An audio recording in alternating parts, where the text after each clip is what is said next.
Free TV. Never had this one before. LG that I haven't had. And it came with this one.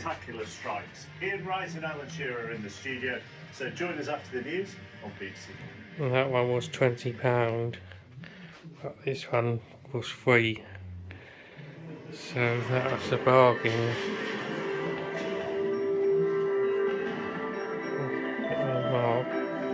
It's news time now on BBC One with Martine Croxall.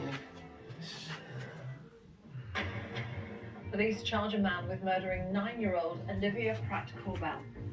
She was shot when a convicted burglar was chased into her home in Liverpool in August. Our thoughts today are with Olivia's mum and dad, Cheryl and John, and their families who throughout the last few weeks have shown incredible strength, courage and dignity. Officers say their complex investigation is still ongoing. Also tonight. Very good sound. More than 50,000 rail workers from 4 unions go on strike, causing the most widespread disruption to services this year. Liz Truss arrives at the Conservative Party conference after days of turmoil in financial markets, triggered by her government's planned tax cuts. The Ukrainian flag flies again in a key town in the Donetsk region, just a day after Moscow claimed the territory would be Russian forever.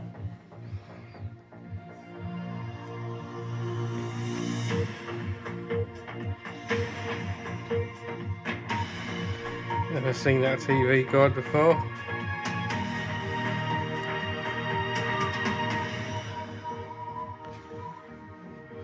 Good evening. A man has been charged with the murder of Olivia Pratt-Corbell, the 9-year-old who was shot at her home in Liverpool in August. Olivia was fatally wounded as her mother tried to stop a gunman chasing another man into their house. Neither men were known to the family. 34-year-old Thomas Cashman from West Derby will appear in court on Monday. Our North of England correspondent Judith Moritz reports.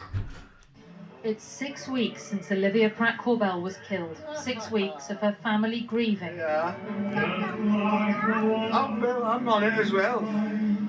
And the police hunting for the gunman responsible. Tonight, at last, a breakthrough announced at a hastily arranged media conference.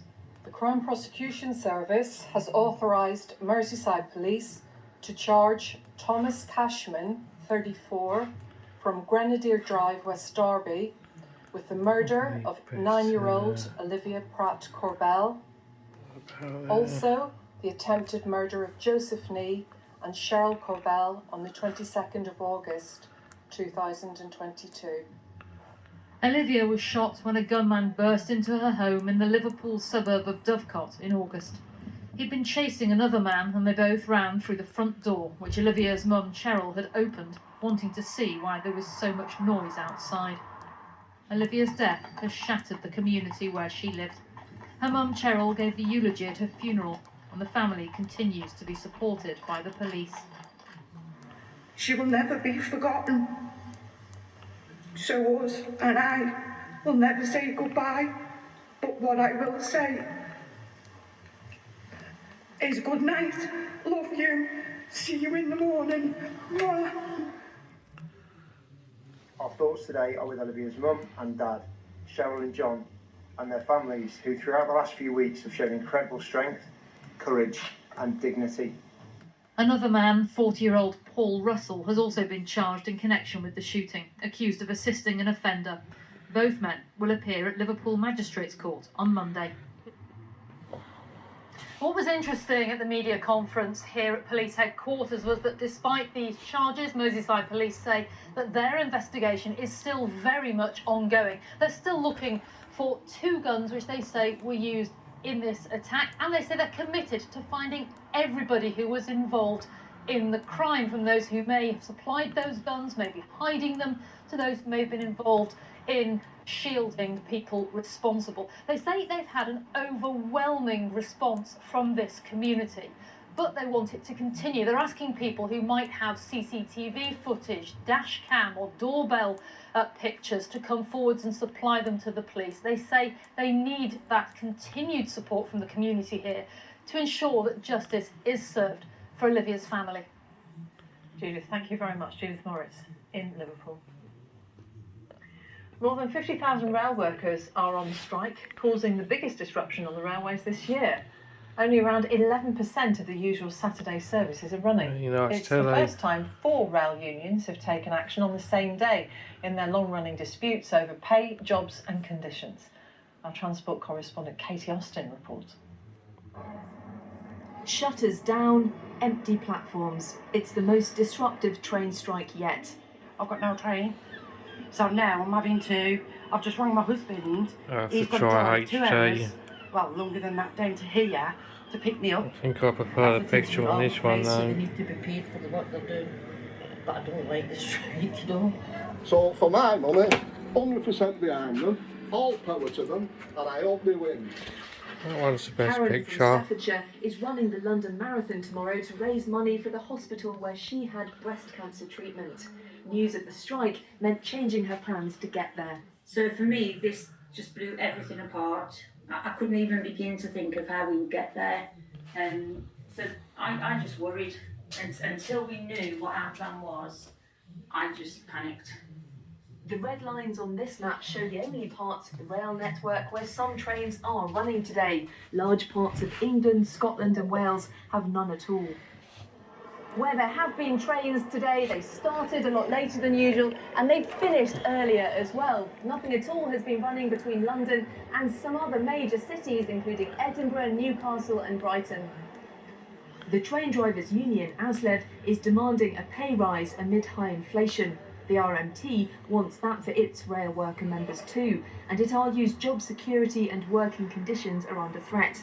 It says its current mandate for strike action lasts until late November. We'll be commencing a reballot next week, so that process will be underway, and then we expect a very healthy return and a fresh mandate that will go through to the middle of next year if that's what's needed. But we don't want that. We'd rather get a settlement and get this dispute out of the way and get back to normal.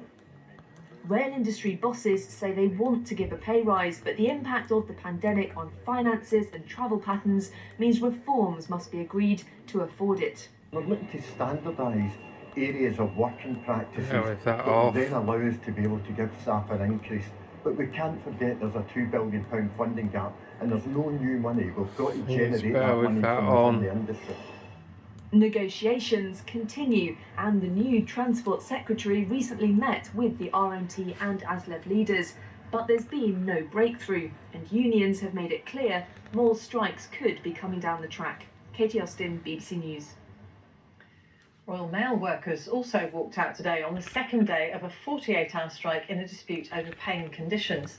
The Communication Workers Union says the stoppage by around 115,000 of its members is the biggest strike of the year.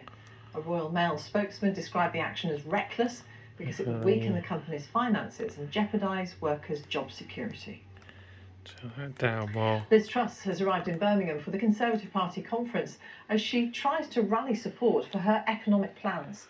The Prime Minister is refusing to scrap wide-ranging tax cuts announced in last week's mini-budget, despite turmoil on the financial markets and calls from some of her own MPs to rethink the strategy. Our Deputy Political Editor, Vicky Young, is in Birmingham this evening. Vicky, how much pressure is Liz Truss under?